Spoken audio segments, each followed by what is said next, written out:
All right. Good afternoon, everybody. Thank you so much for joining us today on our National Invasive Species Awareness Week edition of our monthly Florida CISMA call. We've got about 36 participants on the line right now. I know a few more will join in as we're going to go ahead and get started. I have 1:30 on my official timekeeper.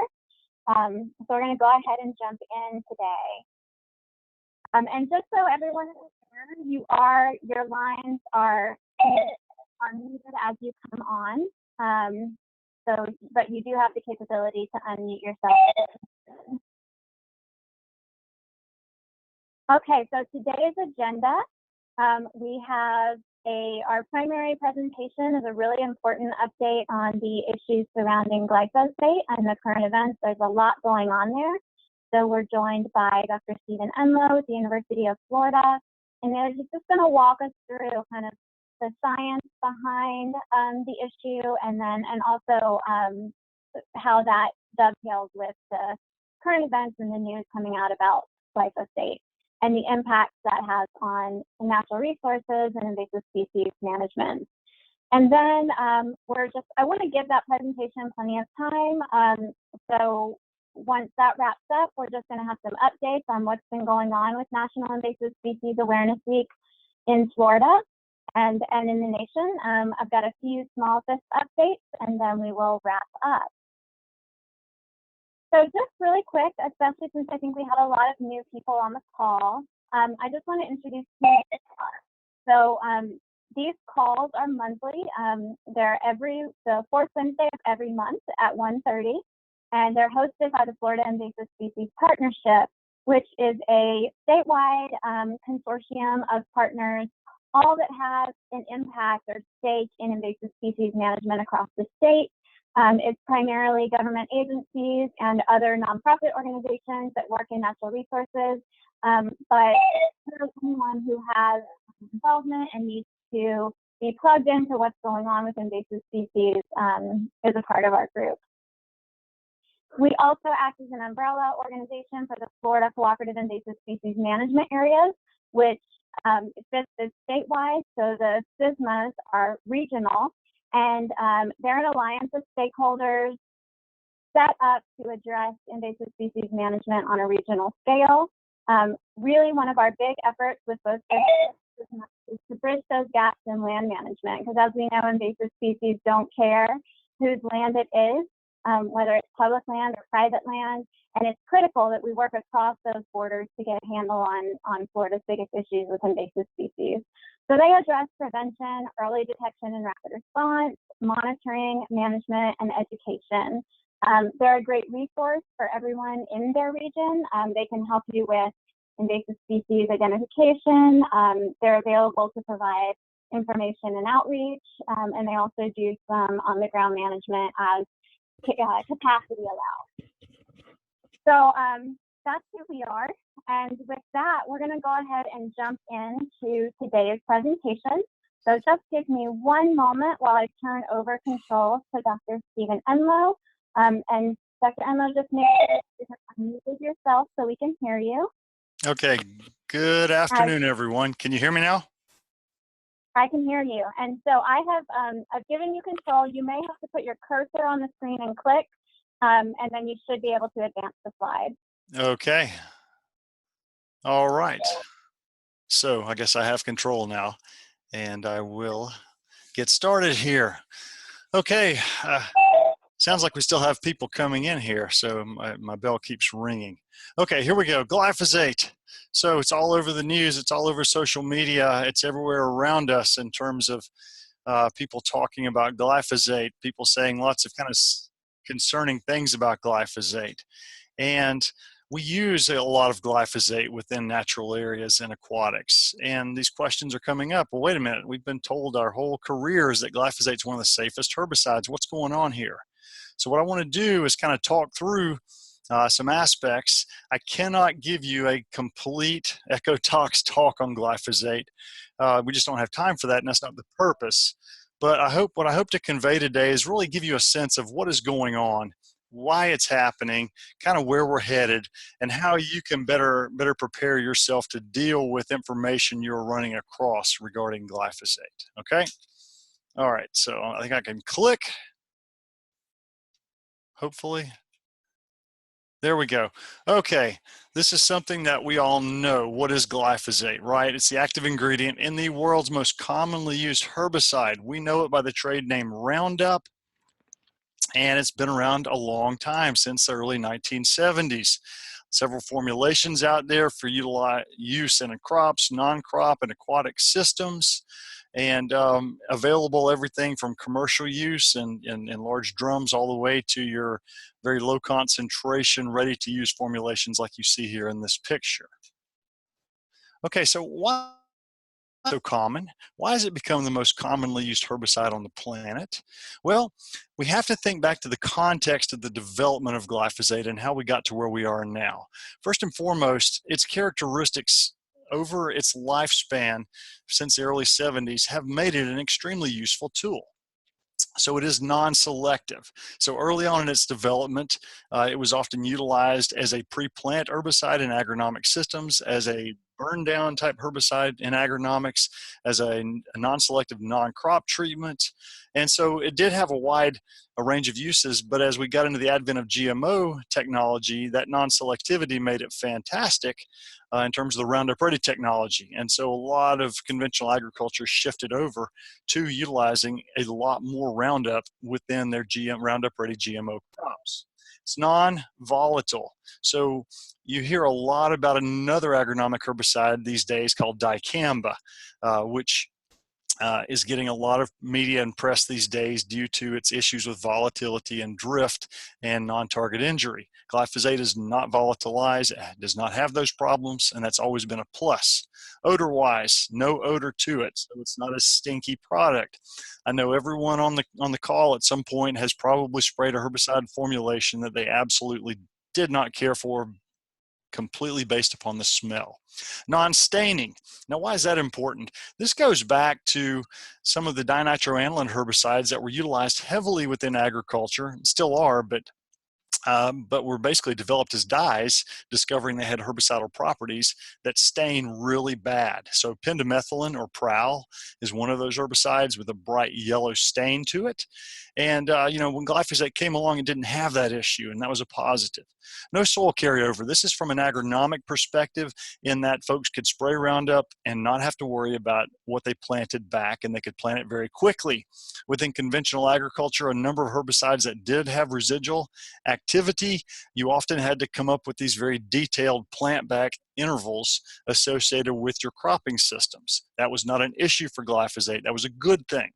Highly effective, of course, as a non-selective, inhibiting specific amino acids within plants. It was extremely useful. And so all of these factors, coupled with relatively inexpensive compound to make, just basically a substituted amino acid for the most part, resulted in widespread use and massive embracement and adoption of glyphosate technologies. So within the non-crop world, we too have embraced glyphosate and utilized it for many, many years. It's one of the most widely used herbicides, of course, for what we do on invasive plants, and we often have a glyphosate recommendation for just about everything that we do. It's not perfect on a lot of things. It's weak on many invasive plants. It struggles, but we still find it to be useful for a lot of these same properties as they do in agriculture. And what I haven't listed there is the issues associated with toxicology. We've always stated glyphosate is one of the safest herbicides out there in terms of its tox properties. Okay, now, this is really one of the drivers for why glyphosate has gotten so much national attention, especially within the media. If you look, you see relatively low amount of pounds active ingredient applied all the way until 1996 or so, 97. That coincides with the advent and introduction of GMO crops. And what you can see there is a massive increase in pounds applied, and that's millions of pounds. So right now in the US, we apply about 250 million pounds of glyphosate on an annual basis. That's a lot of glyphosate. And a lot of people have begun to ask the questions, well, wait a minute, is that a good idea? And it's absolutely something that we should be questioning. Is this the way we should be moving forward? Is this the way that agriculture should go? And those are all fair questions. So that sheer amount raises a whole lot of eyebrows, and that's fair, absolutely. All right, now, if you look across the current blogosphere and social media, you have been reading possibly a lot of interesting things over the last few years. Right now, on many given blogs, you can find information accusing glyphosate of, number one, causing cancer, number two, being present at toxic levels in the air and rainwater, urine, breast milk, and wine, and honey, and vaccines, and even so far as in tampons, all right? Now, when you think about the blogosphere and you think about social media, what is the type of headline that's going to grab your attention? Just think about that for a second. Yeah, pretty much hearing that there is a chemical that is abundant in toxic levels in any of those things is going to catch a whole lot of people's attention. So glyphosate has literally exploded as folks have written about these things, and really painted this extremely scary picture of glyphosate, okay? Now, I will say this before I move on. In terms of the toxicity at high levels, or the issue and it being present in air, rainwater, urine, breast milk, wine, honey, vaccines, tampons, there are scientific data out there that have debunked almost all of those things as being, not only are they not science, but they have not any scientific basis and have been done very poorly in terms of the way the testing was done, okay? So I'm not here to defend Monsanto, so don't get me wrong. And as we talk about this, what I want you to take away from it is a hopefully very balanced perspective on this issue. But this whole glyphosate issue exploded back in August of 2018 when a judge, basically a jury ruled in favor of a gentleman, Dwayne Johnson, and ordered Monsanto to pay $289 million. This gentleman had contracted non-Hodgkin's lymphoma, a very awful cancer, and the jury found that Monsanto, basically, they awarded him $250 million in punitive damages, which was a real smack at the company, and $39 million in damages otherwise. So that trial has been appealed. The judge has substantially reduced those amounts, but it is ongoing, and I think it's a long way from actually being settled. So this literally caused the issue to explode worldwide, okay? Now, where did that come from, and how did we get to the point of, well, glyphosate is safe, all the way to a jury awarding a lawsuit, awarding a plaintiff $289 million, saying it causes cancer? What happened in between? Okay, so 3-4 years ago, March 20th, 2015, World Health Organization report links ingredients in Roundup to cancer. Okay, so basically, this hit the news that the WHO had actually linked glyphosate to cancer. Now, this comes down to the IARC, which is a subgroup of the World Health Organization that actively evaluates a lot of chemicals as to whether or not they cause cancer. So again, this went around the world like wildfire, and a lot of people said this was going to be the death of glyphosate, that finally people were admitting that it actually caused cancer and was a problem. All right. So what they actually said was the IRC reclassified glyphosate as probably carcinogenic. Okay. So now what in the heck does that mean? First off, what is the IARC? It is a branch of the World Health Organization defined as the International Agency for Research on Cancer. It was established in the early 1970s with a role of conducting and coordinating research into the causes of cancer and collect a lot of data regarding cancer incidents worldwide. So they basically take a lot of compounds and evaluate them based upon everything we know scientifically and determine whether or not they are a hazard, in terms of potentially a hazard as a cancer or a carcinogenic agent. All right. Now, what is a probable carcinogen? So what does that terminology mean? And you'll find terminology is absolutely critical as you go through this. Well, number one, probable doesn't mean likely. What it means is there's limited evidence of carcinogenity in humans and sufficient evidence in experimental animals. Okay, so the IARC had shifted from not a probable carcinogen to a probable carcinogen, meaning that they believe there's some sufficient evidence within experimental animals to result in this classification. All right, so this presentation has a number of clickable links in it, and I will be happy to share this. If you are interested in it afterwards, all right? Okay, now, the IRC's finding was it was out there, it was iconoclastic, and it had broken with the findings of literally every other regulatory agency just about on the planet with regards to glyphosate. The EPA rapidly disagreed with the IARC on it, and in the EPA reviews says this is not likely to be a probable carcinogen. All right, so the European Union also followed suit, and the European Food Safety Authority, which is responsible for these types of pesticide peer reviews, followed up and also concluded that there was just not evidence. It's unlikely to pose a carcinogenic hazard to humans, and the evidence does not support classification with regards to its carcinogenic potential. Okay, so let's follow this up. Canada recently came out with their own review, and this was not just an evaluation, but a reevaluation and very intensive review of over 800 studies in all of these different organizations, coming to the conclusion and very strongly wording it that they can really find no concerns regarding glyphosate and cancer. So we have this situation that we have disagreement between the IARC's findings and shifting glyphosate to a probable carcinogen with literally every other major scientific body or regulatory authority has reviewed glyphosate across the planet. All right. You will often hear it said that U.S. is the only country still using glyphosate, that the European Union has banned glyphosate, that most other countries in the world have banned glyphosate, and that simply has not happened. That is, there's literally no truth to that, okay? So why the IARC and EPA at odds? And this is important to know. And I told you before that terminology is critical here. IARC routinely assesses what they describe as hazard, and that can be best defined as is harm possible, okay? So think about things that could be a hazard in your own lives. And they are looking at this from a chemical perspective. Is a given chemical, is harm possible from it? And in the realms of carcinogenicity, is cancer possible, all right? The EPA, on the other hand, assesses risk, best defined as is harm likely. So you see the difference within those two things. A lot of things could possibly harm you.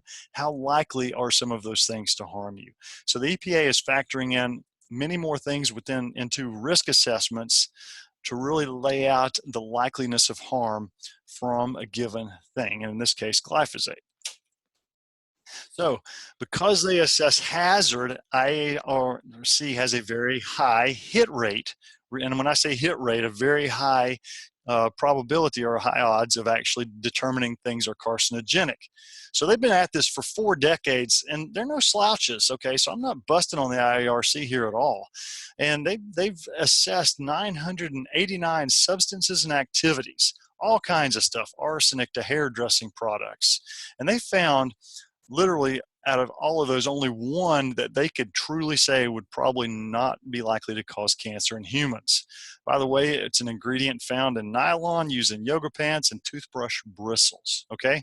So out of everything, they've only found one that they could conclude wasn't. So when they actually pick compounds to look at, there's probably already some significant concern. We're not calling this bias, but the things that they focus on often have a lot of concerns about them, probably observational things, major questions coming up. And so as is seen here, they literally do find hazard with almost everything they evaluate, all right? Okay, so this is where it gets kind of weird. And regarding this disagreement, when any agency or any group begins to review this massive body of literature and research studies that have been generated over the last 40 years, IARC basically included 2 papers that the European Union, the EPA, and Health Canada felt were insufficient, meaning they didn't meet their criteria in terms of scientific rigor, all right? Now, what's interesting about this is if you want to go into as much depth as possible, this is the paper to do it. And it's in the Archives of Toxicology, published in 2017, which basically reviews the scientific basis between the EU's assessment and the differences in the IARC. So I'm not going to go into the details of this paper. This is online. It is available, and I think if you Google that, it should be able to come up as a clickable link, all right? So, and they do lay out within this paper some of those differences and describe exactly why they would not include those 2 studies, whereas the IARC did include them, okay? Now, this is noteworthy, okay, because we often are afraid when we see anything thrown on a carcinogenic, probable carcinogenic list, and you probably may have seen some of these things listed before. What are some known carcinogens we know? Well, alcoholic beverages, known carcinogens. Asbestos, known carcinogen. Back in the late 70s, early 80s, asbestos abatement was a huge thing. And, you know, I remember that from my childhood when my school was closed for a couple of extra months when they had to do asbestos mitigation. Tobacco, known carcinogen. Plutonium, of course, these things that are radioactive. Solar radiation, definitely. UV tanning beds, all of these things, very strong data, very clear links that they are carcinogens or cancer-causing agents. All right, what about probables? So here, according to the IARC, we have glyphosate. Then you get into things like hair products, hair care products, work exposure. So those workers who widely or routinely utilize hair care products on a daily basis, basically, there's a higher incidence of cancer there, and these products have been linked with that through work exposure. Red meat consumption, that sounds a little radical, but the IARC has also listed red meat on that list. As beverages greater than 150 degrees Fahrenheit, pouring hot beverages down your throat tends to not be good for the esophagus. You know, and when we think about McDonald's coffee and all the famous lawsuits over extremely hot coffee and drinking that, well, it made the list. And even things like shift work or disruption of your circadian rhythms has actually been listed as a probable carcinogen. That sounds like a bizarre thing, and especially for folks who are routinely doing shift work and rotating. As an extremely troubling thing. However, it just sort of gives you some perspective here on some of the other things that are on this list. There are a number of chemicals otherwise listed. It's not just these different activities, but a wide range of chemicals there too. Okay, so we had the IRC come out with this. It went like wild around the world in social media. So the California Office of Environment Health Hazard Assessment took this IARC designation and decided to run with it. And so the Cal office basically then changed the status of glyphosate to listed as a carcinogenic agent, so listed as causing cancer. And the basis for the listing, as they see on this, as you see there under chemical listing details, is the IARC report, okay? Now, when they did this, this immediately triggered Prop 65 in California, which is a warning label system that is required so that anything that the Office of Environment Health Hazard Assessment has listed as carcinogenic now is required to have a label. So this issue came up in California that all Roundup products were suddenly going to have a label stuck on them that said this product is known in the state of California to cause cancer. Now, if you will see that label on a ton of different items, not only in California, but things shipped out of California. You go to gas pumps and you will often see that listed right there. This product is known to cause cancer. So gasoline is on there too. Okay, now this thing immediately went to court, and a California court did block that warning label. It was interesting that the judge, William Shubb, I have no knowledge, I don't know about his politics, I don't know anything in terms of his rulings or track record as a justice, but basically what he said was pretty straightforward here, and that is that it would be misleading at best, given that reasonable consumer would not understand a substance is known to cause cancer, where only one health organization had found that the substance in question causes cancer, and virtually all other government agencies and health organizations that have reviewed studies on the chemical had found there was no evidence it causes cancer. Okay, so that was held up. Okay, so then why are they being forced to pay so much money if the majority of folks have judged glyphosate not likely to cause cancer, not likely to be a probable carcinogen? What's going on here? So we were not part of that trial. We were not present. We did not hear what the jury heard. And so it's really hard for us to stand on the outside and judge that. And it's also awful. It's just flat out terrible. This guy has non-Hodgkin's lymphoma. This is a terrible, terrible cancer. And and the last thing you want to do is start asking questions and picking apart things that he may have done. And so we're not in a position to do that. So you won't hear us talk a lot about the case. But one thing, if you get on the web, you'll find this idea of the Monsanto Papers, okay? So, and Monsanto Papers has sort of already become a famous term, as if it's an extremely large corpus of literature suggesting that Monsanto was engaged in criminal activities. Well, what it was according to court documents, there was evidence that Monsanto employees were doing what is called ghostwriting of articles that they said minimize cancer concerns. Now, if you're like me and you saw that, you immediately said, shame on you, Monsanto. That is horrible if you were actually engaged in such unethical behavior. However, not being on the inside and not reviewing all of those things, I had to sort of step back from saying that. And after the European Union and other agencies began to review what were called the Monsanto Papers, and this document from the EFSA actually says the so-called Monsanto Papers. Does that suggest some bias? I don't know. But basically, they did review all of those documents that were called the Monsanto Papers to understand exactly what had transpired there. So here's what they concluded from that. All right, following this investigation, they can confirm, even if the allegations regarding ghostwriting were true, that there's no impact on the overall assessment as presented in the conclusions. So number one, they're saying, hey, if it is totally true, it still didn't impact the assessment. If these two papers might have been ghostwritten by Monsanto, their provenance was evident from the declarations of interest and acknowledgement in the papers themselves.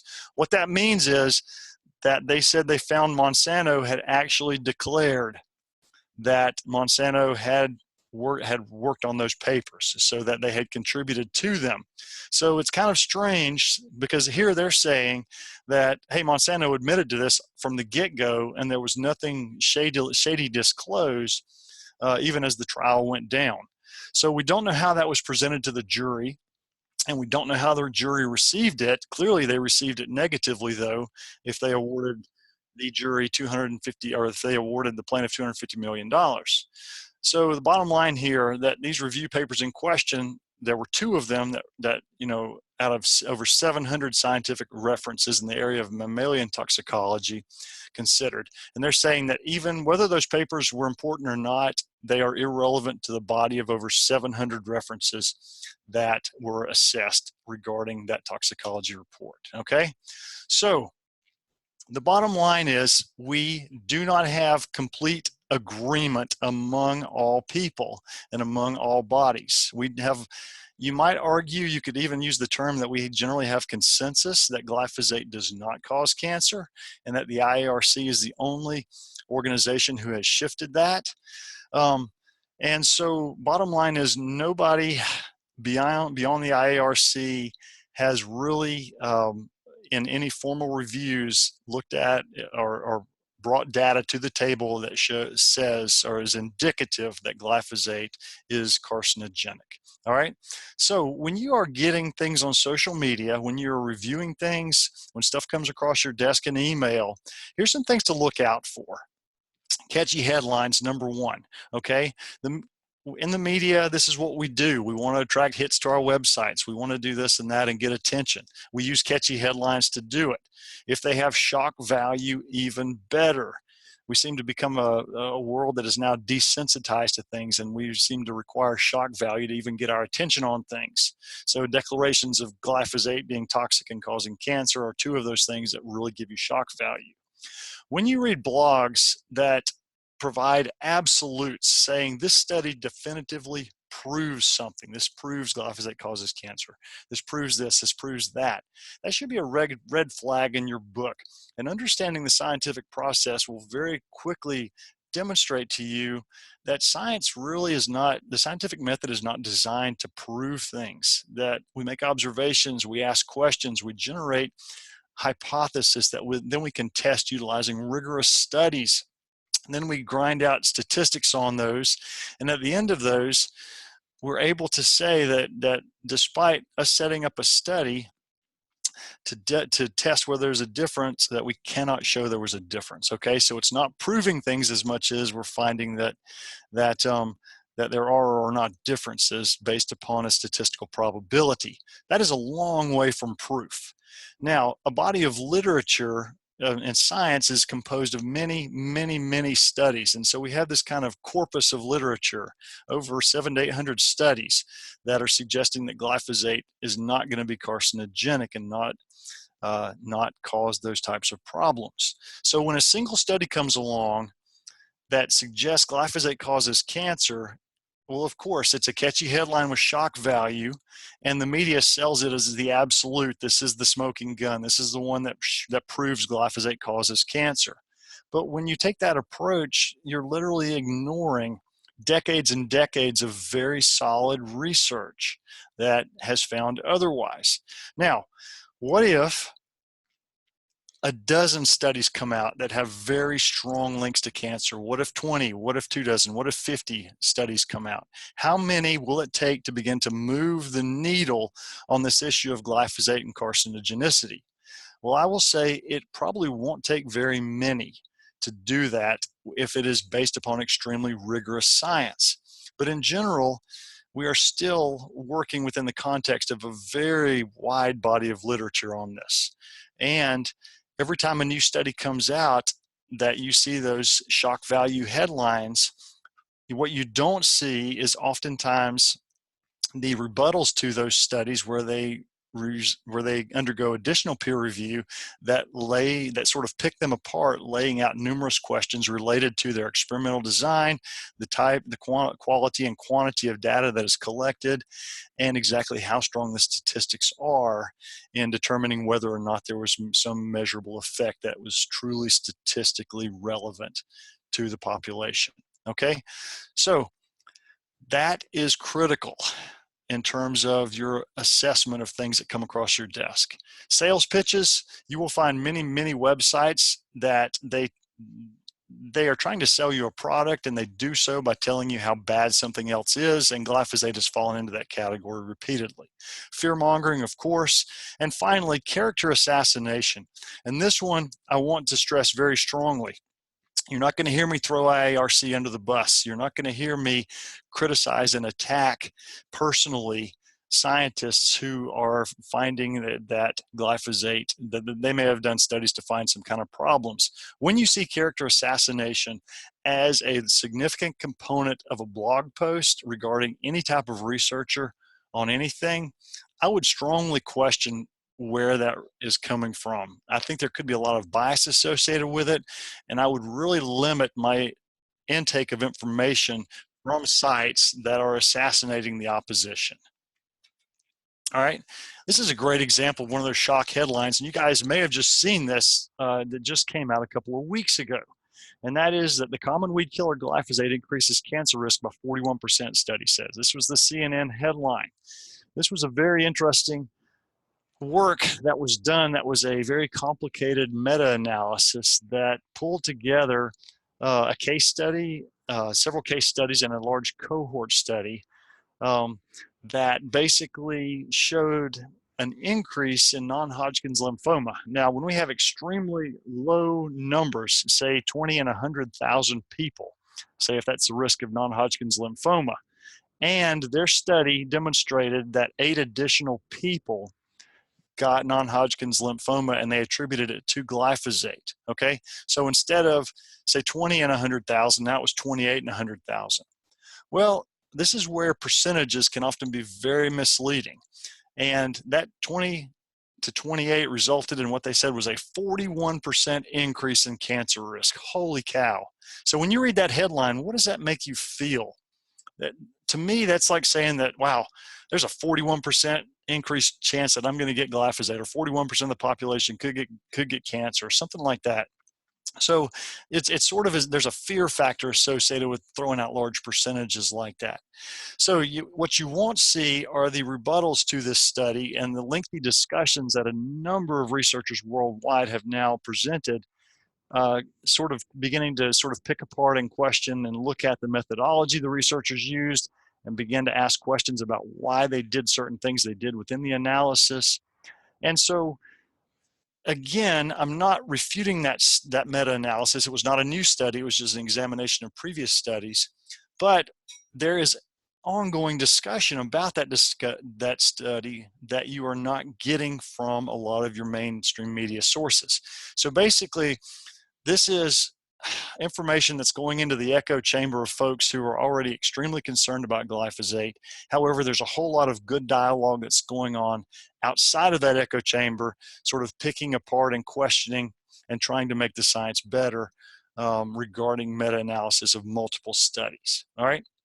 So here are things that I strongly encourage you to look for when information comes across your desk in your email. Number one, look for folks who are addressing study results in relation to the body of scientific literature on the issue. All right, so this is what we found. This is how it relates to a whole lot of other studies that have been published. Here's the similarities, perhaps here's the differences, here's why our study doesn't match up, or here's where it agrees, okay? Good science always does this, all right? Cautious interpretation of results. All right, anyone who is out there like a used car salesman telling you it's the next best thing since sliced bread may have some bias and have some agenda there. Good science often is very cautious in interpretation and presentation of results. Guess what? You know what that means? It frequently comes across as boring, okay? So as a society, we have grown very numb to the boring and mundane. And that's one of the major problems we had in terms of science and the issue of science denialism, which is a bigger issue within society, is we don't care about boring stuff. We want the shock value headline. So for me to put out cautious interpretation of results will never get the publicity of someone who's throwing out the shock value of the headline, okay? Admission of study limitations, and this one I cannot stress enough, in that there are many studies out there in the realm of what I call pseudoscience, or very limited, because the studies are so narrow and they have very little ability for any inferences beyond the context of the study.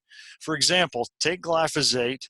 There have been accusations that glyphosate was killing coral reefs or killing our seagrasses and things like that out in the ocean. And you start to look very closely at those and you'll realize that something was done in a test tube and they found an effect, and then they immediately scaled that test tube up all the way to the Great Barrier Reef, okay? So when you see things like that, that should be a major red flag when nobody's admitting what their study limitations are. Good science admits the limitations of the study, even suggests how it might be done better, or suggests what the next step should be. And finally, the thing that we almost never get, especially from the blogosphere and from mainstream media, would be follow-up peer review. Many times when these headline-making studies come out, you often see them follow up. There are many scientists who will follow up with additional peer review beyond the publication process that we never hear about unless you really dig into it. So there's a reality that we're not getting enough time. We're not spending enough time digging into those. We get the headlines, we read the bullet point, and we move on with that, okay? So what does IFAS say about all this? Okay, number one, regarding invasive plant management, you may have seen this statement: we're committed to safety. We support IPM as a first line of defense against weeds and other pests. Glyphosate is currently part of the IPM toolbox, as are other pesticides. So we do stand by that, and we want to stand by the science, and that we strongly encourage IPM and using all reasonable options. So where we have good biocontrols, we want to be encouraging those and using them to the best of our abilities. Where we can effectively use mechanical, and then where we are using herbicides, that we are doing it safely and according to the label. Okay, so if you choose not to use glyphosate, that I don't have a problem with that. Nobody's going to attack you for that. All right, you can see the reasons we use it here: 15 to 26 a gallon right now, no odor, no soil activity, controlling non-selectively, use in upland and aquatic sites without irrigation restrictions, all good things. Imazapyr is an option, Habitat, Polaris, a number of products like that. A little 18 bucks a gallon, could be cheaper, could be more expensive. You know the soil residual activity issues there, which is why we don't stress the use of imazapyr nearly as much as we have glyphosate. For invasive grasses, tiger and aquatics, we've utilized that, a much more expensive product with it's got a much stronger odor, with no soil activity, with some irrigation restrictions.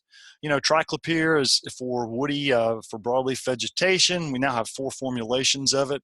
You're going to be between 30 and 70 a gallon with the newer formulations like Tricera. You know, we've talked about this acetic acid issue as a household type vinegar product, not for invasive plant management per se, but you'll see a lot of recipes out there where folks are throwing acetic acid out. What you'll notice is anything greater than 8% technically should be registered by the EPA, okay, as a non-selective contact type treatment. Okay, so with that, I want to stop and I want to answer questions that are coming in on this. Emily, I'm not sure how you want to do that, but definitely love to open it up and answer questions now. So I think that because we have about 55 people on the call at this time, we definitely want to take questions.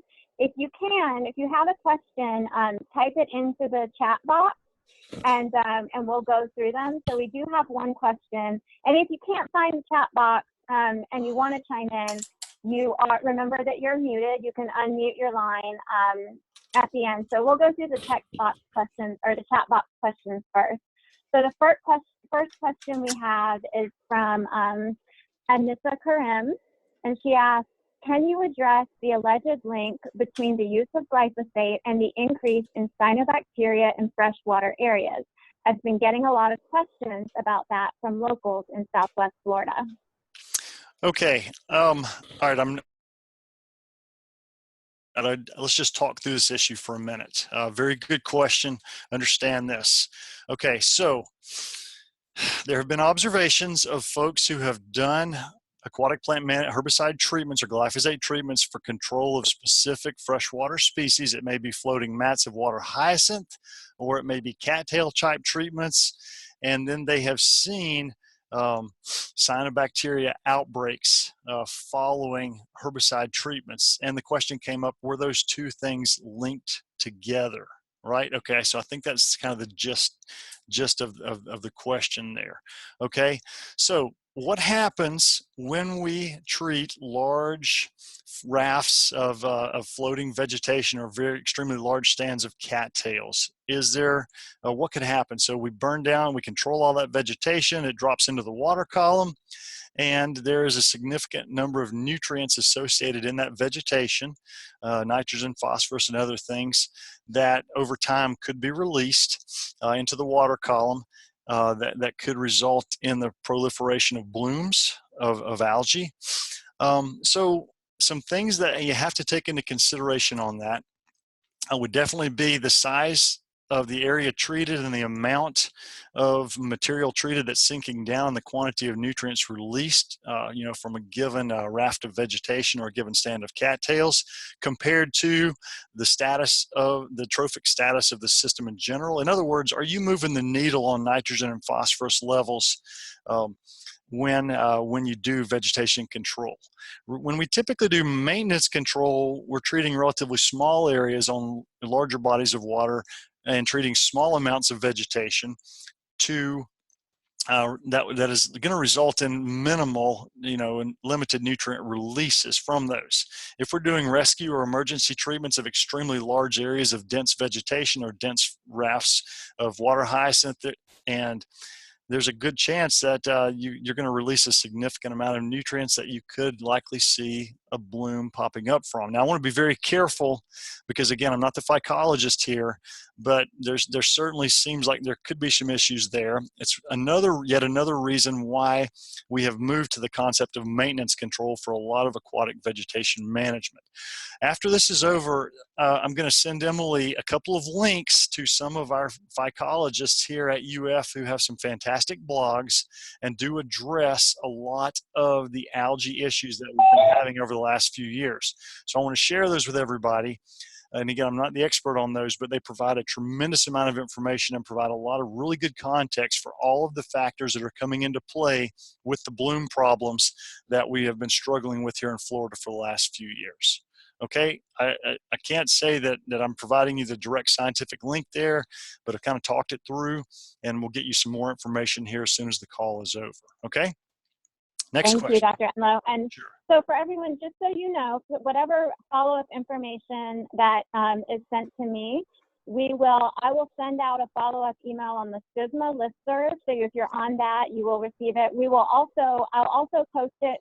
When we post this webinar on our website, I will post the follow-up information with that as well. And I will note on our Facebook and through the CISMA listserv when this call gets posted. It can take up to a week for it to show up online, but it will within that time, and we will let you know. So the next question, can you address the link between use of glyphosate and monarch butterfly decline touted by some environmental groups? Absolutely, yes. Okay, so as you know, monarchs have really gotten a lot of attention here over the last several years with major concerns about declining monarch butterfly populations. And a lot of this has to do with concerns of toxicity of glyphosate to monarchs. Here's where the link is. This comes back to what monarchs feed on. So anybody know what that is? Okay, so the vegetation monarchs tend to feed on. What's that? Somebody say milkweed? Milkweed. Yeah, you got it. You got it. Milkweeds. Okay, so historically, modern agriculture, conventional agriculture that utilized plowing and created disturbance. And it turns out that a lot of milkweed species they're rudderals, and they are adapted with wind dispersed seed and tend to colonize and recruit ruderal exposed bare soil extremely well, i.e. conventional agriculture. So with the increase in modern farming and plowing and disturbance of the soil, we actually created habitat that was fantastic for a lot of species of milkweed. That's really cool. Well, guess what? Guess what liked that? Well, monarch butterflies, of course, and they probably did a little bit better, and may have even, and populations may have even improved a little bit in agricultural situations where they were able to go through their life cycles within agricultural fields. The other thing was milkweeds have always been relatively difficult to control with a lot of herbicides in agriculture, especially in specific crop situations. So when Roundup came along in GMO crops, we had a herbicide tool that was very effective in controlling milkweed, which the weed term applies within a crop context as a weedy species. So it was very good at controlling milkweed species within our agricultural fields where we're growing crops. So you might say that milkweed populations were declining as we shifted over to Roundup Ready crops. And so as a result, could that have subsequently reduced the availability of milkweed for monarch butterflies? Yes. Was it an intended direct toxicological effect from glyphosate? And the answer there is a definite no. But the issue there is declining habitat. And so anything that is going to promote milkweed habitat, we now view that as a relatively good thing. But the issue of milkweed control within agriculture has come under fire for declines. Now there's studies out there looking at monarch, the migratory patterns and habitat throughout their range and declining issues that are they're a much larger scale issue than just specifically agricultural issues here in the U.S. So my recommendations, what I think about monarchs and doing things to promote milkweeds, probably as invasive plant people, the one thing that we should be thinking about most is not promoting the non-native milkweeds, which are definitely out there. If we can stick with natives, I think that's going to be much more beneficial in the long run. And in terms of promoting milkweeds, within different natural areas that we manage. So think about it along those lines. And if we're going to the level of debating whether or not we should be leaving milkweeds within crop fields, then you're going to have to bring in the agronomists, the agroecologists, the sustainability researchers to really talk about the trade-offs between leaving milkweeds in agronomic fields and potential yield impacts that you would have on different crops. So I'm unfortunately not really the guy to talk about, but that is a piece of the conversation that you don't routinely hear when people talk about the glyphosate monarch issue, okay? So I strongly recommend, starting to ask those questions and bring up those points, and even inviting the agronomists and the agroecologists into the discussion in different meetings that we're having to talk about the trade-offs here within the issues of production agriculture. I'll say one other thing on that, and that is when we move to intensive agriculture systems and are actually able to reduce the land necessary for agriculture, that opens up additional land for protected natural areas, which I think long-term is a better sustainable strategy. Now, I don't have data to back that up, so I'm going to be really careful there as saying that's what we need to be doing, but there's lots of points like that need to be thought about, and a constructive dialogue needs to move forward on that, because we truly do care about monarchs, and I don't want to see them go away, and I would love to see them thrive. There's a lot of research now on microhabitats in urban landscapes to promote pollinators and monarchs, a lot of insects. And within the invasive plant world, I think that these types of things are things that we should focus on in promoting a lot of native species and the use of landscapes and non-invasive species for pollinators that we can really even help improve, the pollinator numbers and, monarch numbers on smaller scales within our heavily managed urban landscapes too. Okay, that's a little bit of a soapbox, but it's just some things to think about. Thank you. Great, okay. Thank you so much. So we have one more question in the chat box, and then we are going to have to move on. But if you have any additional questions, you've got Dr. Enlow's email there. You can contact me, and we'll try and get you answers. So our last question kind of circles back to the previous question, and it's asking, can you address public comments linking the chemical composition of glyphosate as an organophosphorus compound and increase of phosphorus concentrations in waterways as a direct result of spraying glyphosate? Essentially, does the chemical glyphosate itself directly increase phosphorus levels upon application? It's an excellent point, and I like to see questions like this come up. Before I answer this, I want to provide just a little bit of conclusion here in case a bunch of people take off right after I finish this question, and that is, you will never hear me defending chemical companies. I don't defend Monsanto. I don't defend them. We don't have to do that. That's not our role in IFAS. I want to present the unbiased scientific information, the best available science, across the body of literature. And I want to be very cautious, in moving forward in the way we talk about these things. So always keep that in mind. And if you ever feel like, we in IFAS are coming at it from a defensive position or an aggressive position, one way or the other, feel free to ask us about that, talk about that, dialogue that with us, because we want to be based upon the data. We want to get this right. And, we use glyphosate in a lot of our research here at the Center for Aquatic and Invasive Plants. And if there's a problem cancer-wise that's coming down the road, then I want to be the first to know about it. And I want IFAS to be the ones who are waving the flag saying, we officially have an issue here. Okay, so let's move on to this question. The issue of glyphosate is an organophosphorus compound and resulting in applications that would result in increasing phosphorus concentrations in waterways as a direct result of spraying glyphosate. So one of the issues there is the amount of glyphosate that you would need to put out to move the needle on phosphorus concentrations in most bodies of water here in Florida, especially eutrophic or nutrient-rich lakes, we couldn't put enough glyphosate to actually move that needle. If you were to go to extreme oligotrophic or nutrient-poor lakes with very high rates of glyphosate, yeah, I think you can move the needle there for sure, at least on a limited basis. So I don't have a lot of concern about that. And additionally, we are typically doing treatments on relatively limited areas, and we're not treating 25,000 acres. So overall, compared to the relative size of water bodies, I don't have a lot of concern about a massive amount of phosphorus going into the system from the glyphosate application itself. So that's without putting the numbers up on the screen there, that's kind of my general statement there. Okay. Great, thank you so much. And I want to give a huge thank you to Dr. Enlow. I think that was very informative. Lots of information there. Someone did type into the chat box asking if you're able to receive a recording of this presentation. The answer to that is absolutely. So when this gets posted on our website, and the link will be there on the last slide of this call, it is the recording that's posted. So the whole presentation will be available to you.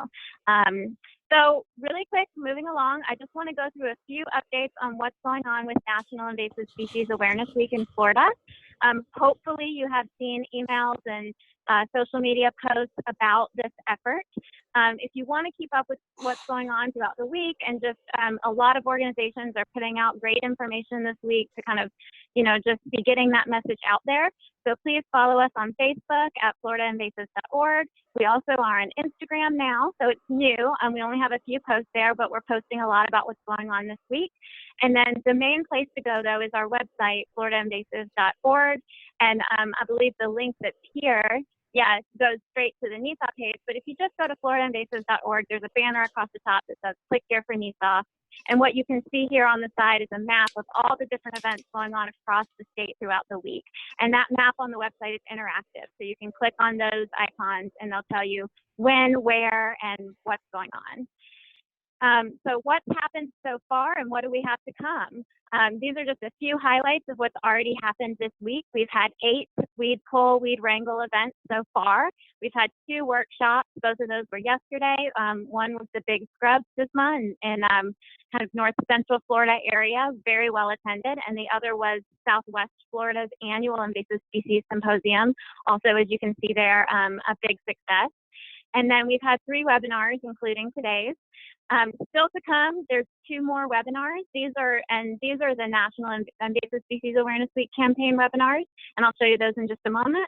We've got another workshop on the books in the Keys. There's a guided hike at a state park in Southwest Florida, and then we have 17 additional volunteer weed pull locations coming up. So again, for that information, go to our website and check out that interactive map.